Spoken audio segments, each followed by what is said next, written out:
You're listening to MMA Oddsbreaker. I'm Frank Trigg. Today on the phone we have Kendall the Sparta Grove. It's only 9 o'clock in the morning in Maui, Hawaii, but he's already at the gym, which is rare for most Hawaiians who don't get up that early to work. How goes it, Kendall? Good man. Just hustling every day, man.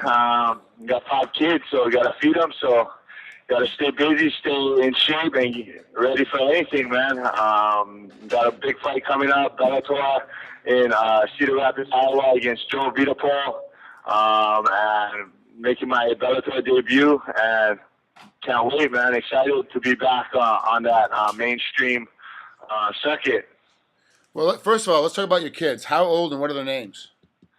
My son is 8. His name is Tora. My second is 4. Her name is Tiata. And then my 2-year-old is Taimani. And I got 8-month-old twins, Taylor and Taupo. Jeez, you're full household, and all of them. How many of them? How many of them are with you full time? All of them. All of them. So you have all 5 plus your wife in the house. There's 7 people in your house all times. Do you go to the gym just to get a break? Yeah. Especially because I got 5 girls at home. Oh man, is your oldest boy? Does he come with you a lot to the gym when he's not in school? Yeah. My oldest son and my oldest daughter come with me to the gym every day. They wrestle. And I started a youth wrestling program. Or at the gym that I train at, and they've been wrestling for about. My daughter's been wrestling for 2 years since she was 2, and my son was wrestling since he was 2 too. So, wow, they love to wrestle, and they're gym rats already. So I love it. You know, a lot of the really good Hawaiians, Brad Tavares, yourself, did it for a while. I keep trying to tell Max Holloway he needs to do it, but you guys seem to come over to the mainland and train for a while over here. And, you know, like Brad, he's still here. He's still here in Vegas training. And it seems to be because you guys, once you get so big, because Hawaii is such a small state, that once you get to a certain point, you've got to kind of move on to another state to get better partners, better training. Everyone but BJ Penn seems to be the only one that hasn't made the move permanently. Is that one of the things that you look back on most in your life, is that when you were living here in Vegas and that was kind of where you grew the most during your career? Oh, 100%, man. Not taking it away from anything from my training partners here in Hawaii, but you got to take yourself out of your comfort zone. You got to go to where you're not the only shark. You got to swim with a bunch of sharks. And for me, going to Vegas, and the talent pool in Vegas was just unlimited, you know? And especially in Vegas, man, it's the mecca for fighting. Especially MMA now. There's so much gym, so much talent there. And I see a lot of Hawaii boys making the move out there to start their career. And now I just came back from California with Michael Bisping and in San Diego with my boy Jake Mapes, who's also from Maui, but he made the move through San Diego to pursue his career and get better. And it seems that's one of that's a fast track way to get to the top of the ladder, top of the MMA world, to get to the UFC, Bellator, MMA World Series, and all these bigger organizations. And that's the only way you're going to get better, is, man, training with better guys.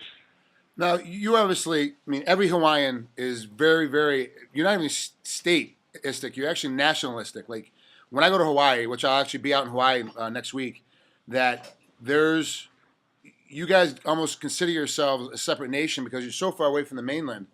So you remember like guys like Ray Cooper and Ronald John and Nico Fatale and all those guys growing up, watching those guys fight. How big is it for you now to see guys like Ray Cooper, whose son, Ray Cooper III, is now a professional fighter? Like, how funny is that? This is the guy that I watched fight. Now all of a sudden his kid's fighting. You know, is that a big deal for you guys? Yeah, Ray was a pioneer. Ronald John, Falanico, and Falanico's still doing this thing, and he's still dominant in a sense. You know what I mean? And to see Bradley Cooper's son coming up and doing excellent, man. He he didn't go to college because he wanted to fight, and he could have had a full ride scholarship wrestling. He was that good, and he decided to fight, carry the family name, and he's doing good. I think he's out at 1FC and doing this thing out there in the Philippines, and hopefully we get to see him in some of the bigger shows, and I think he will, as long as he keeps his nose to the grindstone and keep hustling and keep doing what he's doing, fighting all comers, and he's going to make a name for himself real quick, on top of following in his father's footsteps. Do you want your son and your daughter to do the same thing if they choose? I know you're not going to force them into fighting, but if they want to fight, you're going to help them promote and push the Grove's name on too? Oh yeah.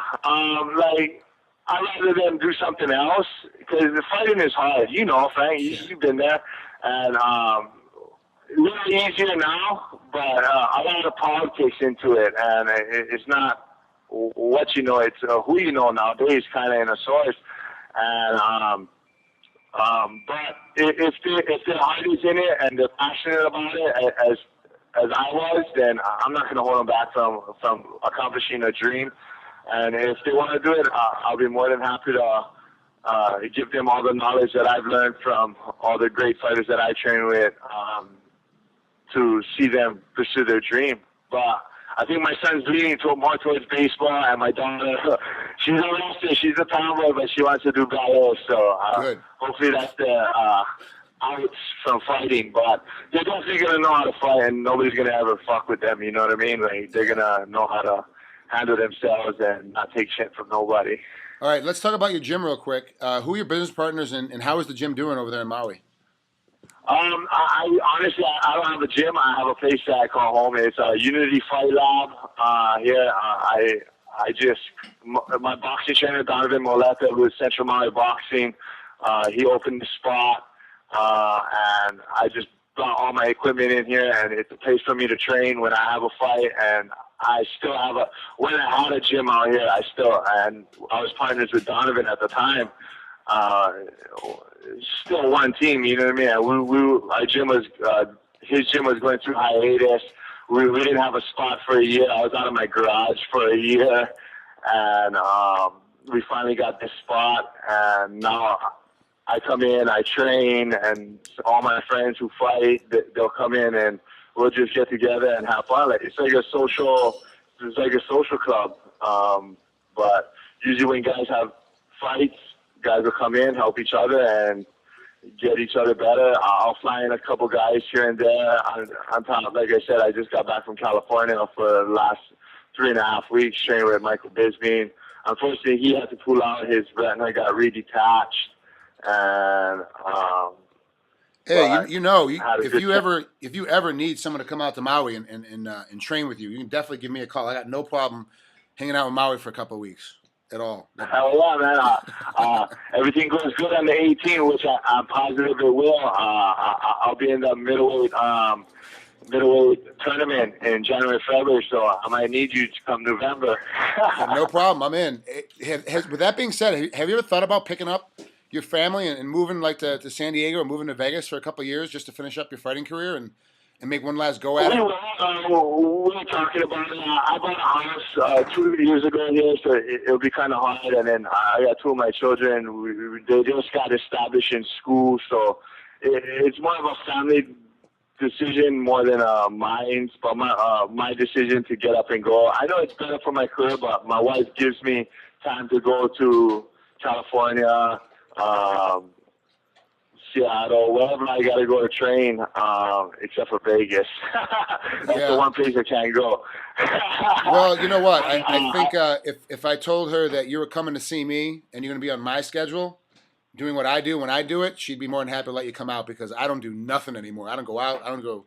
Last night, Amy and I, my girlfriend and I were sitting here. We're like, hey, do you want to go out tonight? She's like, no, let's just stay here on the couch. So we don't do anything anymore. We get up early and train. We go and train in the afternoon, and we go home, and we're not even professionals. We don't even do anything. So, yeah, you absolutely could can find places out here on the 8th Island of Las Vegas if you wanted to, for sure. But, yeah, absolutely. So San Diego's a great spot.